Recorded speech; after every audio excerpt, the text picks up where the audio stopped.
default act where we all have a fair chance and we all have the same amount of coverage, but I'm not so sure that's going to happen.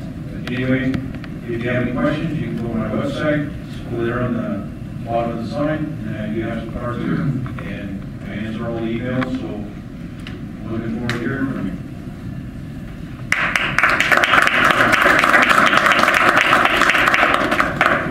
I'm not going to use this. Can everybody hear me? Okay, perfect.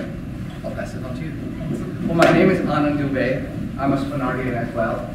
I both live and work on Spenard. My office is right next to the police station on Spenard, and I live right behind Wendy's. I'm not a career politician. I'm just an engineer trying to make a difference.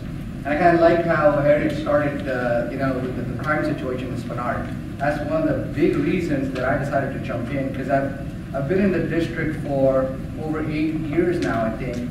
And I've heard a lot of talk about things changing, but frankly speaking, if you live behind Wendy's, nothing changes for you. So that's who I am. I was born in India. I've been in the state for about 13 plus years.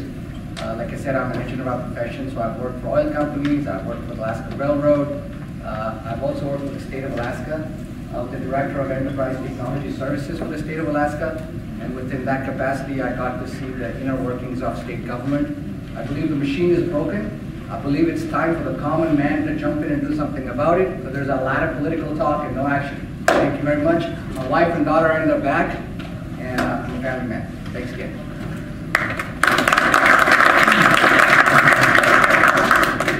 Guess we're all standing up. Hi, I'm Lindsay Holmes. I'm running for re-election to House District 19. I was representing District 26 for the last several years, and so many of you know me from my time in the community councils.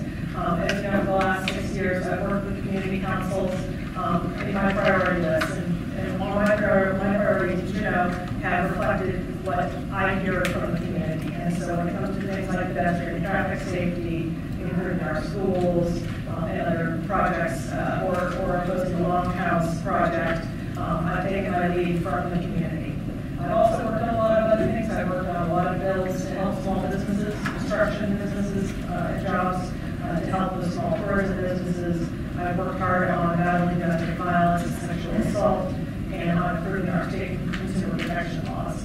I'm a big fan of youth and childhood literacy and vocational training. And with that, I will look forward to questions. Thank you.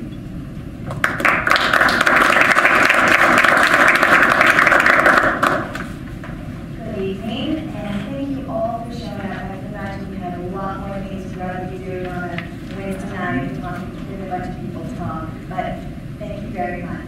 My name is Michelle Scannell, and I am running in the Lakes District, the Jewel Lakes and Lake area of Anchorage. I was born and raised in Texas. I lived there until I was about 16 when I dropped out of high school and went straight to university. And about shortly after 9/11, that was when I saw our federal government doing a lot of egregious overreach and trying to take away our civil liberties and our rights to privacy. And I thought, you know what, that's not right. And instead of just going with it and saying that's not right to my neighbors, I stood up and I became a nationally recognized privacy defender, and that was what brought me to Alaska, is working on our rights to privacy. I've been a chief of staff down in Juneau. I want to work on behalf of you down in Juneau, and with your vote, we can do that. Thank you.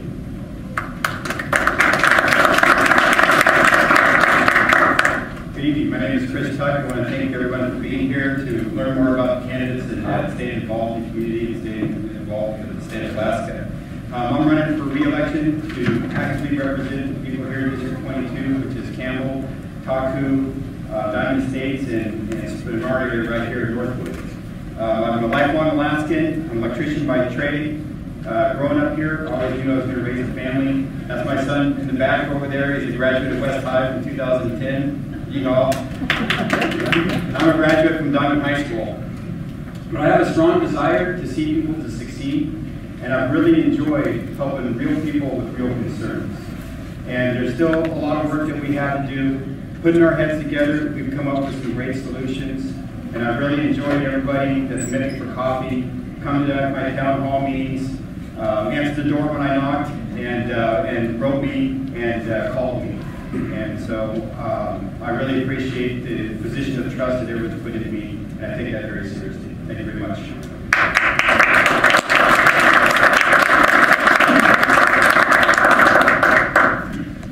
Okay, thank you, everybody. Now we go into the yes/no questions. So if you're ready for these, let's stand. We have 7 questions. First question. Do you support Proposition A, which reads, shall the state of Alaska issue its general obligation bonds in the principal amount of not more than $453,499,200 for the purpose of paying the cost of state transportation projects? Support the project, indicate yes or no. To make sure I'm getting right with the color. Okay, thank you. Question number 2. Do you support ballot measure 1, which reads, shall there be a constitutional convention?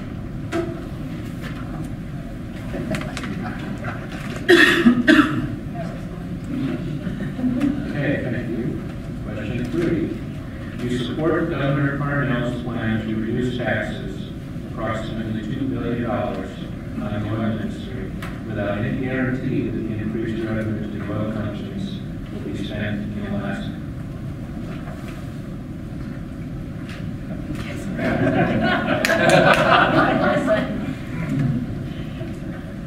Question number 4.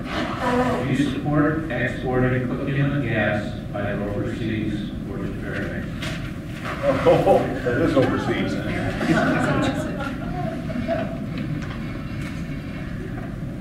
Question number 5. Do you support the interstate gas line project from the North Slope to Tidewater?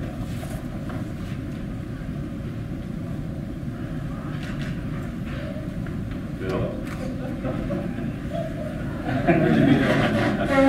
Okay, number 6. Do you support the state's requested waiver from the federal No Child Left Behind program? I'm sorry, I didn't hear the question. Do you support the state's requested waiver from the federal No Child Left Behind program? And final yes/no question. Do you think the state of Alaska should have a coastal management program? If elected, would you advocate for the coastal management program in the next legislative session?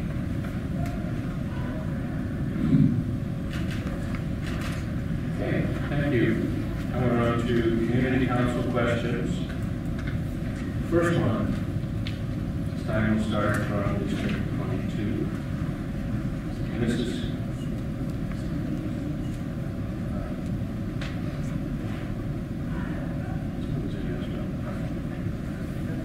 okay, first question. This is directed to all candidates, so I'll only read it once. Did you regularly attend your community council meetings before you were a candidate? Yes, I did. No, I didn't, but I rectify that. I've been attending for the last 6 years, and I've attended a bunch of variety of community council meetings before I was a candidate. That was my own variety of them. No, I've not attended before, after, or since. Yes, I have attended most of them, I won't say all of them because I missed quite a bit. Just too much out there to get involved in to hit everyone. I not only have attended every community council in West Anchorage's assembly district, but I've been active in my own North Star Community Council for many years. I was also delegate to the Federation of Community Councils from North Star and served as the Federation's chair in the early 2000s during the time of the redistricting community councils. I've been very involved. I find it's an excellent way to get to know what people are thinking. No, I have not. Okay, coming back, starting with Jim. Again, directed to all the candidates. What is the top issue or concern that you've heard while campaigning door to door in Midtown and West Anchorage? Please limit your answer to the one top issue. That is tough to limit to one issue. Is doing a lot of door to have different perspectives and different opinions. I would say the one that I've heard most frequently talked about is education reform. I know a lot of people recognize that we're #1 in spending per student, and yet we're ranked 32nd nationally. And that we lack accountability in getting that money to the classroom, to teachers, to make sure that we're getting meaningful results for our kids. So that's an issue that's come up quite frequently. A lot of parents out there are concerned about the future of their kids and how their education is going to look and what opportunities they're going to get. Safety. Safety has been the biggest issue that's come up going door to door. Safety of neighborhoods, safety of streets, safety of parks, safety in schools. I've had lots of different responses to that. Education is a big one, but probably the one that stands out the most, that I get the most comments about, is the lack of action in the government in general. Everybody says that we need to do something to make a difference, that they're not responsive, that they're not taking care of business, and they're tired of the state politics. I would agree with Phil. That's one of the biggest things I've heard from people is that it's politics as usual, you know, and that the common man, the common woman is not being represented. The government machine essentially is broken. And a lot of issues, whether it's education or safety or 20 other things, are basically stemming from it. So that's what I would say, that people are fed up of the current situation. People are fed up of what the party is bringing in and not necessarily working for the people, but playing politics. Thank you. I think the saying that all politics is local is very, very true. And as much as you always think it's going to be oil and gas or education or something, really the #1 issue that I hear going door to door has to do with the quality of the roads and the safety issues around that. The need for speed bumps, the need for better lighting on the streets, the need for potholes to be fixed, the need for roads to be upgraded, complaints about road construction when they are being upgraded. So that absolutely ends up being the #1 thing I hear at the door. Well, the #1 thing that I hear at the door is regarding the oil and gas, the $2 billion giveaway. And when people find out that my opponent voted for the $2 billion giveaway, that raised a bunch of eyebrows, and that has quickly become the #1 issue in our district. And the fact that I would not be willing to support a $2 billion giveaway to be spent overseas. So that's what we'll talk about. And one thing there's interject here, your opponent isn't at the table right now, so people shouldn't confuse Chris's position. Yeah, 22. Maybe I should move over one seat. Going door to door, I think we're saying some of the similar things that I've heard here, but #1 is to make it a safety with teachers. In the next round, we have questions that have come from the particular community councils. The first one is directed to the candidates from District 16. Do you support the Chester Creek, Westchester Lagoon watershed study, and would you support full state funding to pay for it? That funding level is estimated to be between $800,000 and $1 million. I think when it comes to that particular project, we need to be responsible in our budgeting. And I think we need to look at where that money is going to come from and is responsible for us to invest in. Quite frankly, I'm not exactly sure what the results they're looking for to gain from this study and exactly what its aim is. So when it comes to whether we can appropriate that from the state, we have a very, very big budget right now, and people are looking to push it higher. And we need to be responsible with that spending. Good question.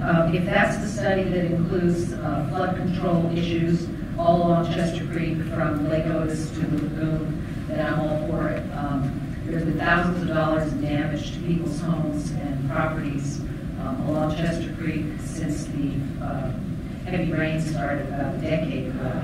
And they did build a diversion at Arctic that diverted water into the bike trail instead of into people's backyards on the south side of Chester Creek at Arctic. So yes, absolutely.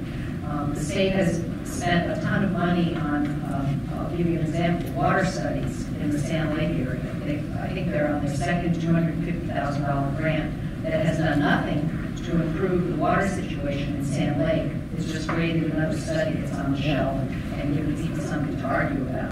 But in terms of actually accomplishing something, this watershed study is necessary for the protection of properties and also protecting the creek. We do have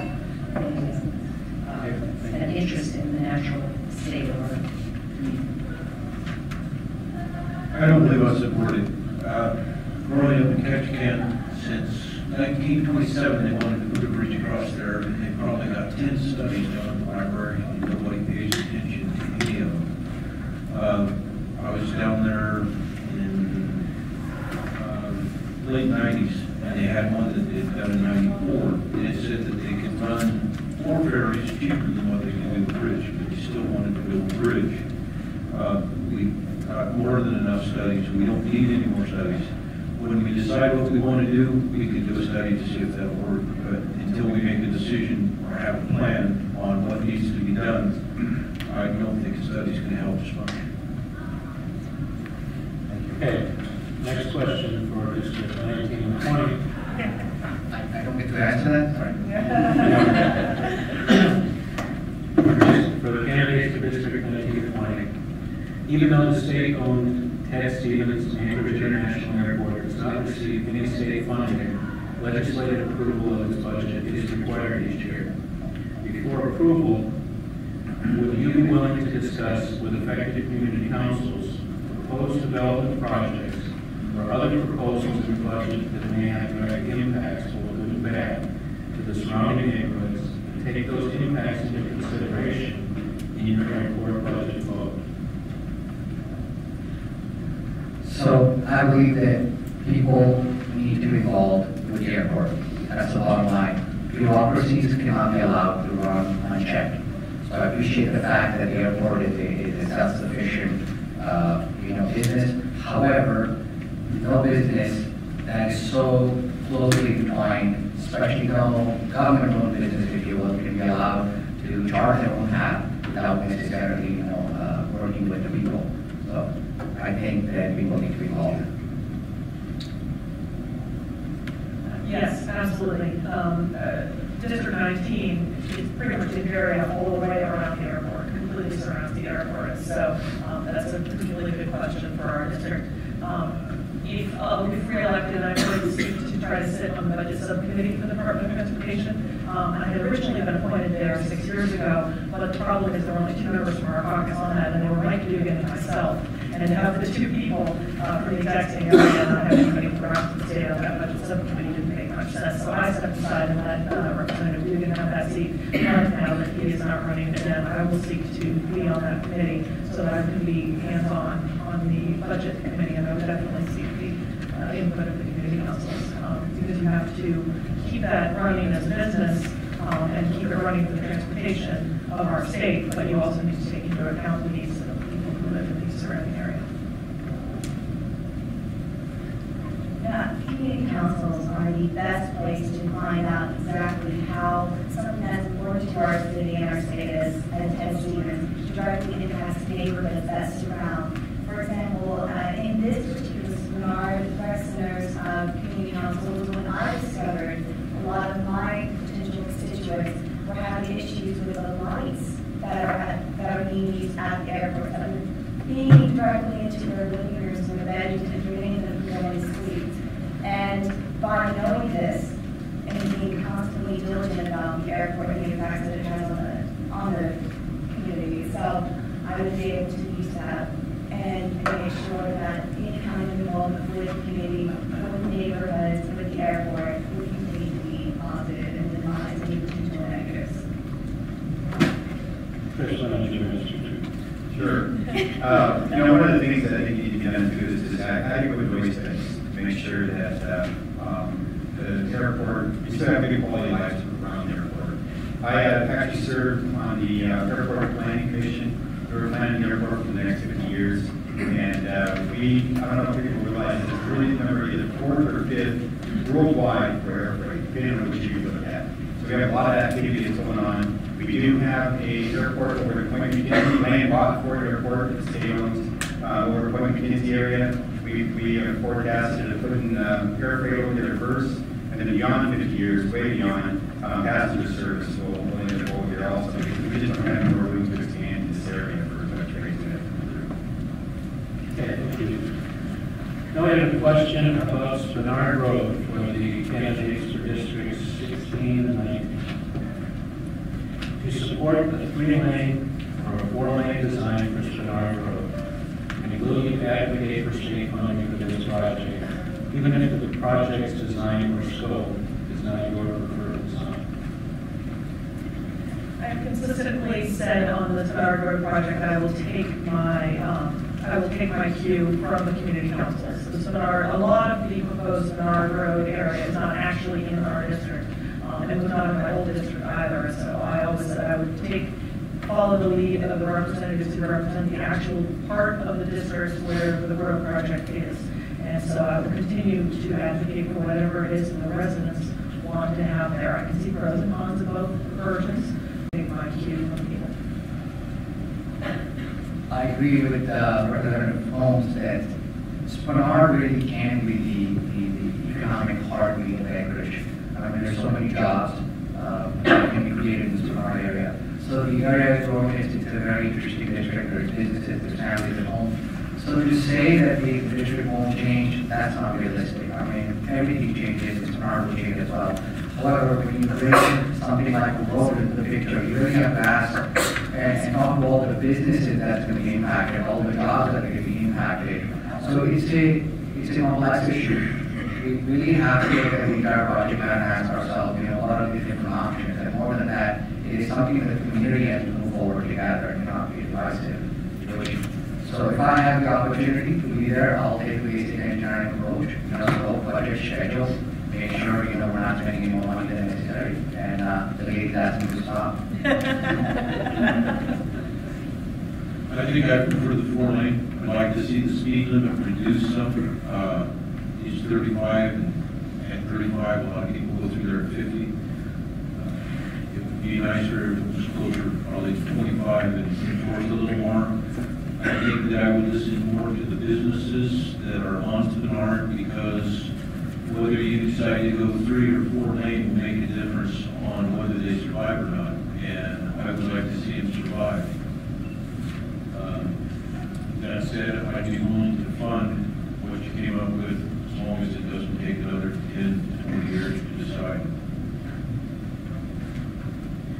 I support the Spenard Road reconstruction using both 3 lanes and 4 lanes where appropriate. The design team has come up with 4 lanes between Northern Lights and Benson, and just before and after those 2 streets. It is unlike the Arctic Boulevard solution, which is more of a chicane than a 4-lane option. It would have been much more expensive to do it correctly on Arctic. They would have had to buy significant amounts of right-of-way to do it right. But the Spenard Chamber of Commerce meeting, which I just left, was formed specifically to drive the community towards the best solution for Spenard Road. And that includes both 3 lanes and 4 lanes where appropriate. I will not support a project that costs too much because of increased unnecessary right-of-way acquisition, which would also damage the businesses. And I will only support a contract that includes penalties for slow performance. Yeah, and basically echoing what everyone has said before me, I think, we can take a lot of information from the Arctic Road reconstruction, which was a 3-year project, and during that time, 40% of the businesses, small businesses, locally owned along Arctic went out of business. So obviously that project didn't take into account the impact it would have on local business owners, and as a result, they took a big hit in our communities. We don't need to be doing the same, we don't need to make the same mistake twice when it comes to Spenard Road reconstruction. To better the street is a good idea, and we can definitely look at how to fund that. We need to be understanding the impact it will have on local businesses, and making sure that it's done in a way that defends local business owners rather than travelers. Okay, final question from the community councils. This is directed to all of you. Start with you, Lynn. If elected, how specifically would you work with all members of the legislature and the governor's office to represent our district needs, regardless of your party affiliation? Well, I think, as most people in the community have sensed to, especially given our last session down in Juneau, we're looking for ways forward. We're looking to get things accomplished and not have stagnation like we have had for some time. And when it comes to accomplishing things as a legislature, it's 60 intelligent people working together to try and do what they think is best for Alaska. And when it comes to that kind of environment, you need to be able to communicate well with people, keep channels of communication open through party lines on different sides of the aisles, and making sure that you understand what their goals and objectives are, what yours are, and working towards a reasonable solution that moves people forward. This idea of kind of headbutting a super ego is kind of my idea versus yours, and we'll find out to the death needs to stop. We need to find good middle roads that does what's best for Alaska. The only way to get things done is to do your homework, show up, and talk to people.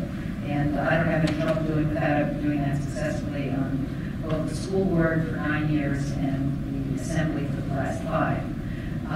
I actually agree with Governor Parnell on a number of things that he came up with when he was in the Senate and I was on the school board. And I don't know what's happened to his opinions since then, but he has had some good ideas on education in particular that somehow just have not gotten transmitted.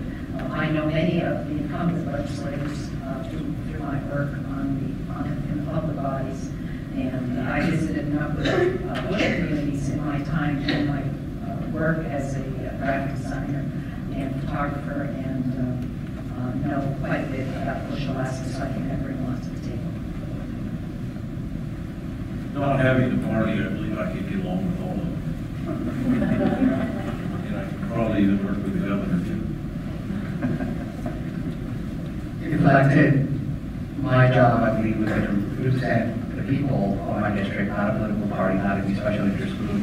My involvement in the community has not been very long. People who live in my district know that I've walked. This is the 4th time I'm walking the district. So my biggest thing is the people I can keep doing outreach so I understand exactly what you guys need, kind of go from there. Growing up in India and then, living in Alaska, the biggest, I guess, epiphany for me is, the liberty that is associated with America. So it gives me the liberty to understand that my voice matters, that my vote matters, but I've been giving a lot of my time and energy to the community, to the country, and I continue to do so, and I'm looking forward to it. I think getting things done in Juneau is all about relationships. It starts first with your relationships with your neighbors and the people you represent, obviously, because you need to know what the community wants and what the community needs in order to represent them.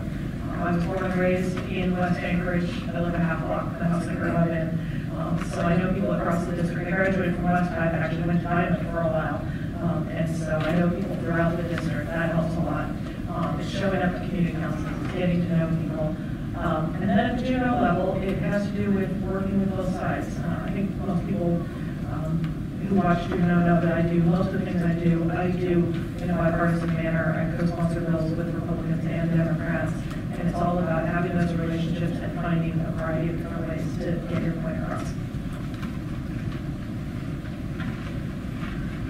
As I would be going in as a freshman, I would need to focus my attention and my time on building a reputation and relationships with the other well-established members of the legislature, and continue to develop the reputation that I started working as a chief of staff down there, and building up alliances, and going down to Juneau with an understanding of my district and of my people, and wanting to make sure that their priorities and their needs are met, as well as people on the statewide level, which at this time, we're all here in this table, and we all want to represent our own districts. Yeah, I'm proud to say that I built a really good reputation and good relationships down here in Juneau. As a Democrat, I do serve in the minority, but I'm not locked down to procedural votes to the majority has. And I'm proud to say that I passed my parents' teacher's bill Did it as a freshman on the House 32 to 5, and I had more majority members on that bill than I did minority members. And the governor had a problem with the pre-K, and so I was able to talk to the governor and let him know that this is one of the problems that he has. He didn't want to have teachers parenting their kids so young of an age. What's nice about the Parents to Teachers program is that you're actually helping parents understand the developmental stages of the human mind, how you take advantage of learning opportunities. So we're actually keeping children at home with their parents and empowering families to for their learning careers. Okay, now we'll move into audience questions. So if anybody has questions for our candidates, particularly as unique to the district, please raise your hand.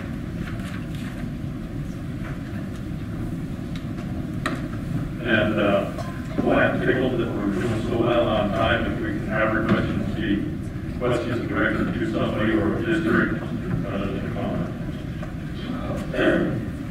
This is for all of you to comment on. The University of Alaska, Fairbanks and Anchorage, as some of you know, has a program for the development of aviation program. The University of Alaska, Fairbanks has been in existence since about 1917. When you look at the international airport and the number of people that they have recently hired in managerial positions for aviation slots, what I see is a lot of retired colonels, a lot of retired military officers, no Alaska flying experience. So my question is, what is wrong with the university system? And what are you going to do about it to ensure that the kids that are going to this university out here have a chance at some of these high-paying jobs in the aviation industry other than the piloting groups? Thank you. Go ahead and take that one. That's for everyone, right? That's for everyone. I'll take that question first since I get the mic in my hand. I'll tell you, the University of Alaska Fairbanks is able to secure a lot of funding for the university up there that we just haven't been able to do down in Anchorage. And I have to contribute to that to Fairbanks sticking together. So let's say we're sticking together up there, Republican and Democrat, it doesn't matter. We need to follow that example and do that here with our Anchorage office. Making sure that we're sticking together, doing what's best for our interests down here. And as I mentioned before, with our Anchorage International Airport being 4th or 5th worldwide for air freight, and with this being such a big hub and largest low-plane airport that we have in this area and everything else, there's no reason why we shouldn't be doing that here in our university here in Anchorage.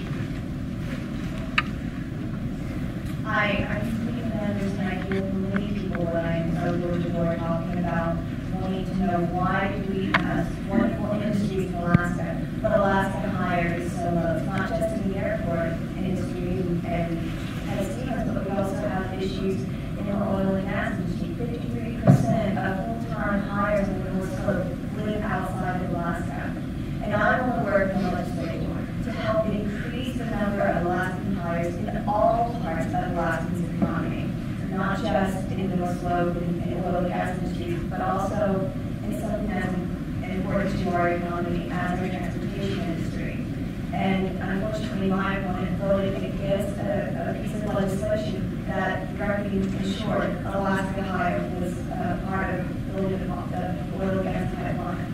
And that's right.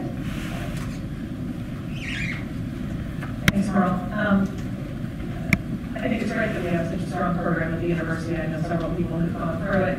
We obviously have, as many of you I'm sure know, the highest percentage of pilot's licenses in Alaska of anywhere. We have, I've been very proud that Lake Hood has been and continues to be in my district because it's the lowest playing lake in the world. And so I firmly support those projects. But the question you're asking about how can we, basically it's a cronyism question that you're asking, Carl. And DOT unfortunately has had a reputation for that. And I think that that is a very valid point and one that there's a lot of concern about and that needs to be brought up starting with the commissioner of DOT, because obviously the commissioner is the one who picks the people, and going forward to future commissioners needs to be an issue that's brought up by the legislature when we're doing confirmation hearings and keep the pressure on that way. So I'll give you the non-political correct answer. It's basically, like I said, bureaucracies. Right now, so when I used to work with the state of Alaska, I had 140 people reporting to me. One thing I observed was, other than me, the director, everybody else was in the union, and DOT is suffering from the same situation. Till we bring things like right to work in the state of Alaska, we're going to keep suffering from these kinds of situations. So young people are going to have a hard time coming into more industries. So essentially, bureaucracy, cronyism, and all the situations associated with it. I think it's more than just the airport. There's a lot of ex-military or retired military that have jobs with the state and city, and it would be nice if we made a law that said you can hire them because they're just doubling their retirement. And what happens is you have somebody that's collecting a full military retirement, and then he's getting a good state job where his buying power is over twice what the average person's is, and that creates an artificial inflation that causes the rest of us to suffer. That's the retired military has all the experience and he's a prime candidate to go out and start a small business. And if you don't let him go back to work for the state or a different government agency, he'll be out there looking for something to do, and he'll create a small business and it will build our economy instead of building our own. And I think that would probably be a pretty good idea to not let somebody grind a full retirement and go to work for another full retirement. First of all, I want to thank all the military folks and ex-military folks in the room for their service. I'm not sure how you can keep them from getting these jobs, but I have observed over the years that there's some pretty bizarre things in our university system. For example, the Marine Science Department is located in Fairbanks. Show me where the Marine is around Fairbanks. I think we need to do things like the university has done in Anchorage and has developed a nursing school, which is now producing nurses and filling the need for nurses in the state instead of sending nursing students outside. The teaching college, the education college, there is a very strong program there, including for master's programs, so our teachers don't have to go outside to get their certificates. And I think the same thing needs to be applied to the aviation programs so that we have a strong program here. When I was on the school board, the city, the university, and the school district together approached the legislature, so everybody knew what everybody's needs were. I think we all need to work together. There's lots of possibilities in the university district for medical research because it's surrounded by hospitals. We've got a lot of possibilities in Anchorage that are Sorry, too much to talk. Well, everyone before us all had their points too. I really think when it comes to the university system and what we can be doing, I think you can look at things like internships, postgraduate degrees, and things like that to try and basically transition from degree to job. And I think that can be a very meaningful step that the legislature can take as far as enforcing who they can and can't hire. As everyone has said before, it's a very complex issue. And it's very difficult for ever to make intelligent legislation to direct towards that. I think we can try and give students every advantage and every pathway into industry, though. Jason, we got time for one more quick one or not? Yes. Pick a good one, Jim. It's your fault if it's not. My name is Jeff, and I live in District 22. And my question is for Mrs. Cannell. Christine wrote that your opponent, Representative Costello, was on her knees ready to submit to the oil industry. And you had some bogus theory about her not leaving her house. And I want to ask why any rational person would ever consider voting for you.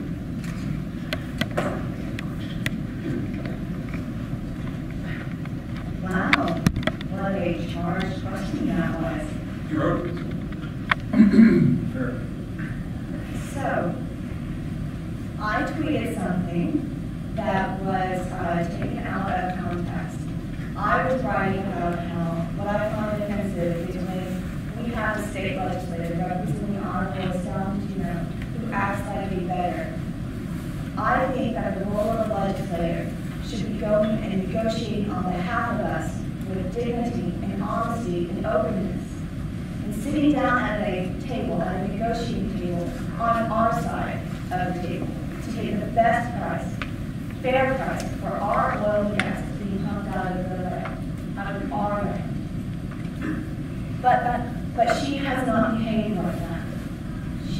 voted to give away $20 billion of our money to the oil and gas industry, free and clear, without a contract, without a promise, and that's one of the reasons why I'm running, because I want someone representing me, my family, my neighbors, to say no to something that is awful and far-reaching as that.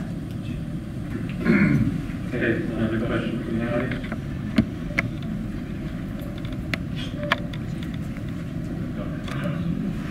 Hi, my concern is about the education. Your name and your district, Oh, please. sorry. Ms. Carolano, District 16. But I would like this question to be addressed by everyone. It's basically about the voucher system. I'd just like to know if you're for or against it, and please explain why.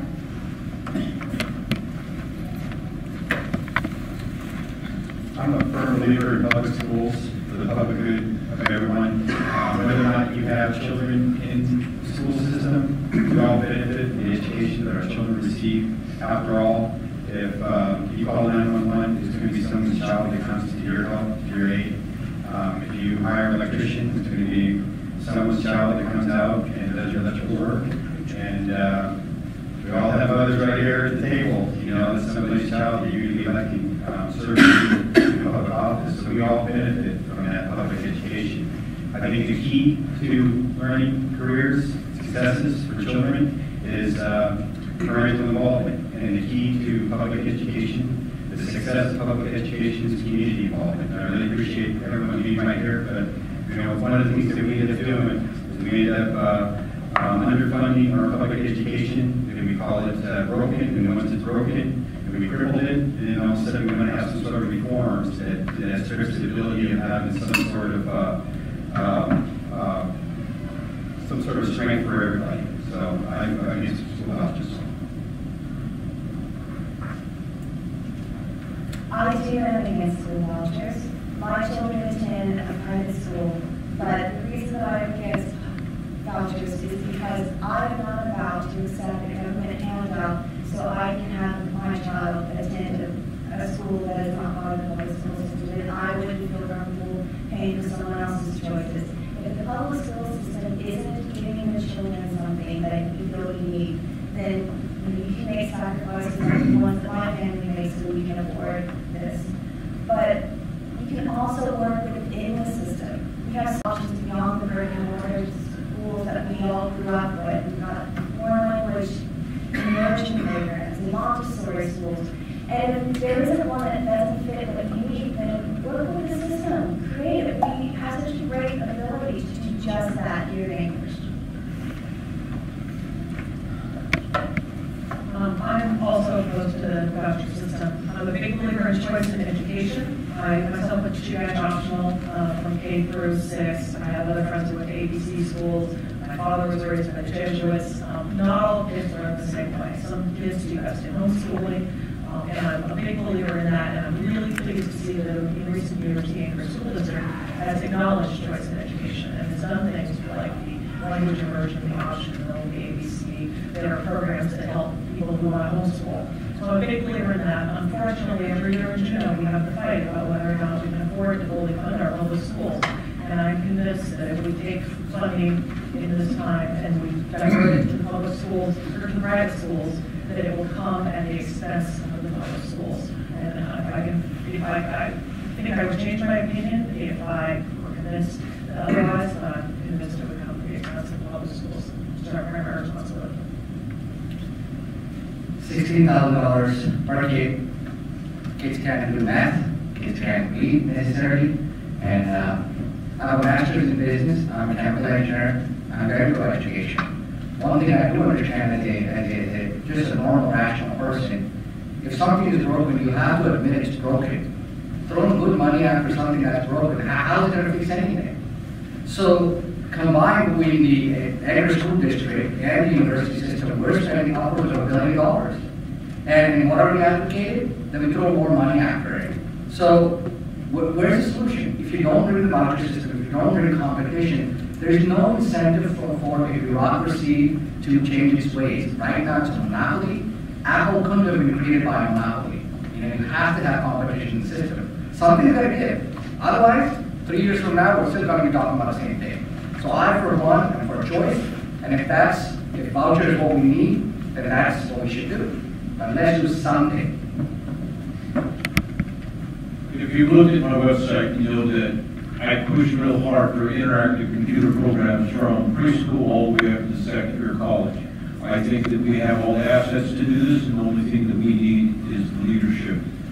I feel that this will help us move from number 22 in the nation to number 10 in the world, or better. And I think that if the teachers embrace this and go with it, because the kids have already embraced it and they're already at the technology, or in the technology, and you can see them on their smartphones, you can see them on their pads. And if the teachers don't embrace it and give it to them and allow them to learn and allow them to catch up when they get behind and allow the rest, I think the only thing left will be vouchers. 95% of the school-age children in Anchorage attend Anchorage School District schools. There are about 90 of them, and many of them are charter schools, many of them are optional or alternative programs. And the school district has done a good job of maintaining these options through the years. I was on the school board when the charter school programs were established. I helped write that policy. I don't think we do everything right, but it is open to change. And there are many, many parents and teachers that have put their hearts and souls into developing options in our school district, and they've done a great job. I'm pretty sure the Constitution says we will, in Alaska, that we will maintain a system of public schools. Not sure if the word non-sectarian is in there, but it ought to be. I don't think we should be weakening our school system by having vouchers. I would be in support of a scholarship program. I think scholarship is a more appropriate word than voucher. I think there's good examples of this in other states. I think Washington, D.C. has had a leading role in the scholarship program, helping different kids to get to a better educational position. And I think what it really comes down to is empowering parents to make choices. You know, to disconnect a parent from an ability to choose what's best for their child is not a step forward, in my opinion. I think we need to be having parents who understand their child better than a teacher will, and better than any of us will in Juneau, making those choices, being able to make those choices. And so when I think we should push through to a scholarship program, and I think that will better our education system overall. Okay, thank you. I think we have time for one more yes, no question on the audience.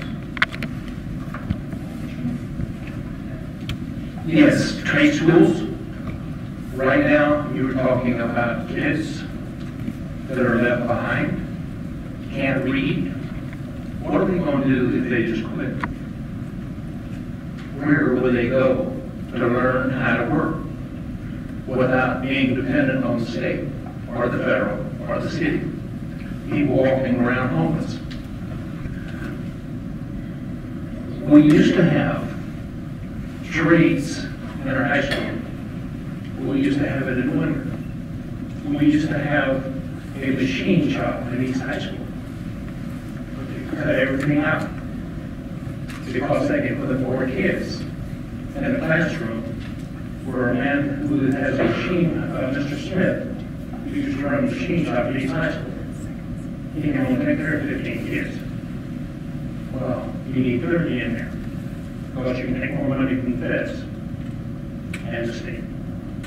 So what we've done, we have dumped these people out, and they don't have anywhere to go. Do they even like the machine? Or do they like the well? Or do they like anything? What do they like to do? You just want to ask a kid that's in high school, where are you going to be? What do you like? What do you want to do in your life? Have them, they don't have a clue. Right now, we need, and we only have one. I'm taking up too much time. But anyway, my question is, what do you want to do for those kids, for trade schools in Anchorage? Well, I think advocating for trades education is great. I think it's something that we need to be pushing for on proactively on the state level. It is kind of the path now that you get your high school degree, your college degree, and then you can look into your career path. I think with the diversity of people and in particular students, You know, there are different people that have different talents in different areas, you know. Some person who might be amazing, can write a great paper and get down a math test, probably couldn't fix your car for you. And there could be someone who would get those high marks on an English paper that will be able to fix your engine really well. And to be able to foster that and have a good career with a livable wage off that, I know just from my friends and family, I have someone who took on an apprenticeship for electrical working and carpentry, and that was their path.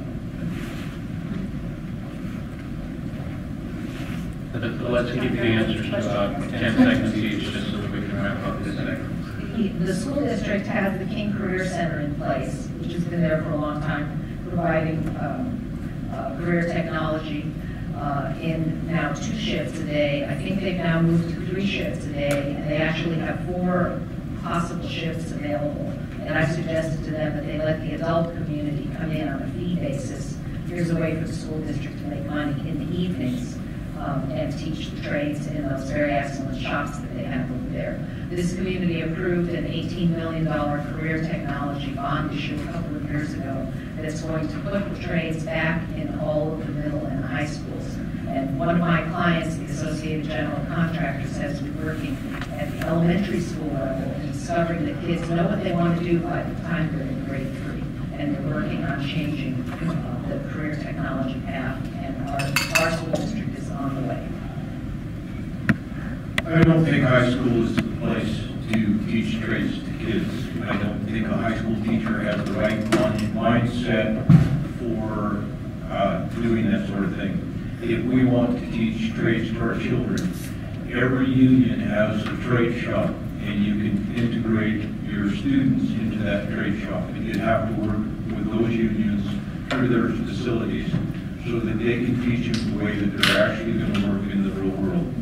I work on airplanes. I get a lot of military that come out of the military and they have an A&P license, and they don't know anything about regular airplanes.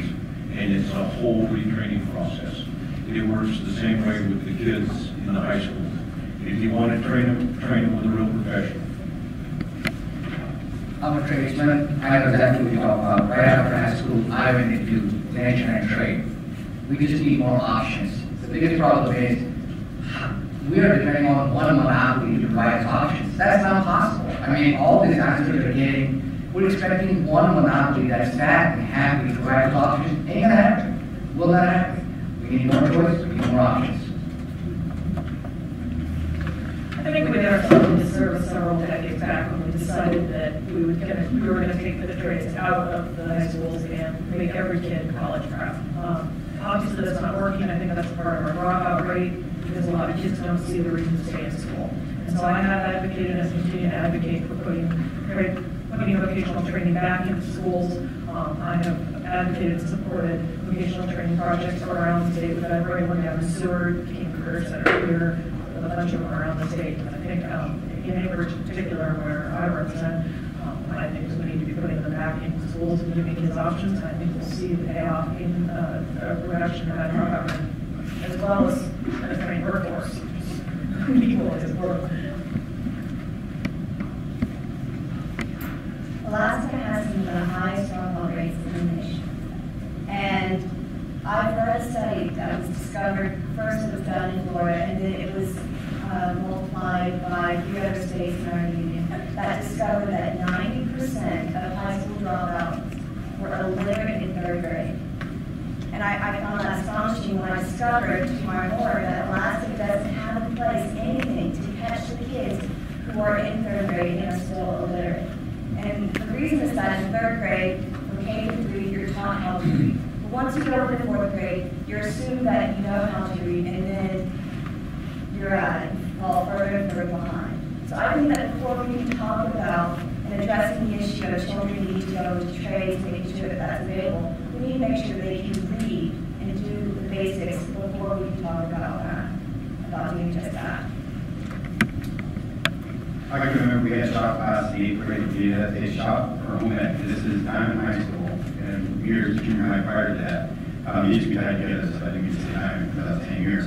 But when I was treasurer of the school board, I was proud that we reassessed the base student allocation, and And we were able to open up our Teen Career Center for summer school as an elective for students to choose to take those classes. We were jam-packed. We doubled it next year, jam-packed again. We tripled it, jam-packed. There's a strong desire for students not everybody's going to go to college.